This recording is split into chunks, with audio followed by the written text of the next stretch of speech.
All right, post-game press conference with the Limestone Saints. A quick note: this is the second overtime game in Division II tournament history. Last time was in 2001. Featured LIU Post, who beat Stonehill 11-10, same score. And we will start now with an opening statement from Coach Tucker. Coach.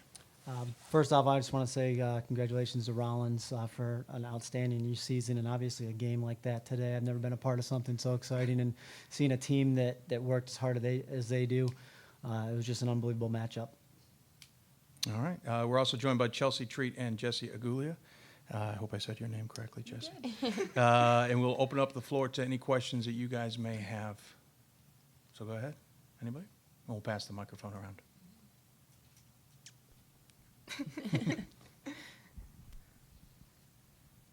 Chelsea, it might have seemed easy with that last shot. With what was going through your head though when you picked that up? A lot. I'm known for being one of the worst 8-meter shooters on the team. It's an ongoing joke for a very long time. I can't make an 8-meter save my life, and so it's kind of ironic that it came down to that. And I was like, all right, if I can't hit an open net, I don't deserve to be here. And then I was so ready. I was just standing there, and I was afraid I was going to false start. So I was like, don't move, don't move, don't move. And then, I did it. And what exactly happened in the seconds leading up to that? Do you even know? That wasn't even the play. I wasn't even supposed to have the ball. We were supposed to be running an ISO for Sarah Orr, and I couldn't get her the ball. So I went to run it low.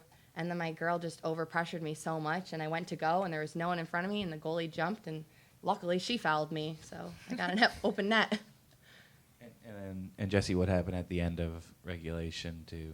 Were you surprised how quickly you guys got a chance after that timeout to score again?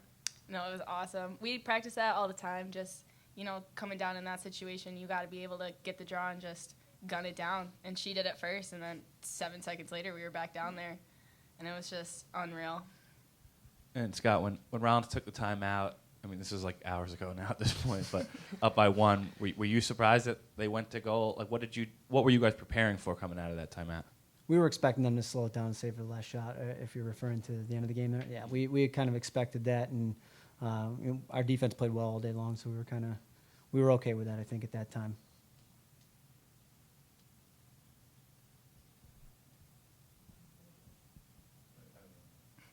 I mean, 2 years ago, you guys were in this position, played at Delphi, now a little more experience. What's it like the second time around? I think going into it, it's still just as exciting. I think now after I've been, we were there 2 years ago. I think now it's we're trying to take that next step. That year, we had never been to the national title game before, and this opportunity coming up, I think we have a group of seniors that our expectation is to win it, not just be in it. So I think, everybody on the team has that same mentality. Scott, when you were down 9-8, and was that the plan coming out of the timeout to send your goalie out to double team? And was that in any way baiting a Rollins team that tends to be aggressive or over aggressive? Yeah, what we try to do in that situation, we tell the girls, and we've been talking about it for about 6 years, and it never happens. But this fortunately ended up happening. We pulled the goalie out, and we relied on winning draws after that. And we left an open net and knew we hoped they would attack it and give us an opportunity to get the ball back on the draw. And fortunately, it worked out for us. So yeah, it was planned.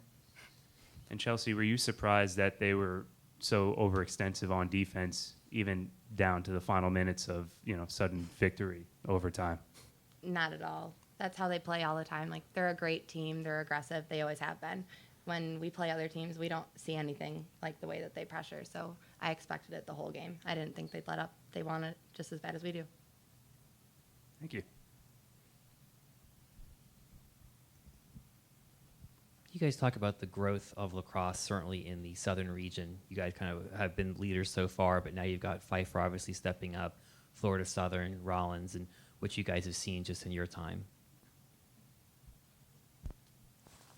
Go ahead, Scott. Obviously, having a conference rival in the NCAA tournament is great for our conference, not only our conference but for our region.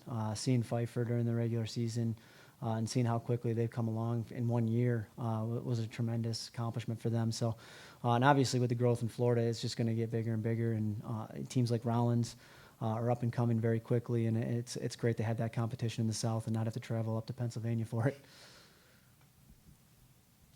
Coach, talk about a little bit about how much you actually practice for overtime situations and how much the game a few weeks ago helped you prepare for this overtime game. My players would probably tell me we prepare for it too much. We work on it all the time, and it never seems to happen. And this year we had it happen twice. I think our last overtime game was in 2003, and this year we had two. And it's one of those situations that we work on probably once a week at least, and they hate it because we're working on stalling, we're working on, various points, and they get tired during it. But it's something that we feel is important, and it ended up paying off. Any other questions? Very good. Congratulations and good luck tomorrow. Thank you. Thank you.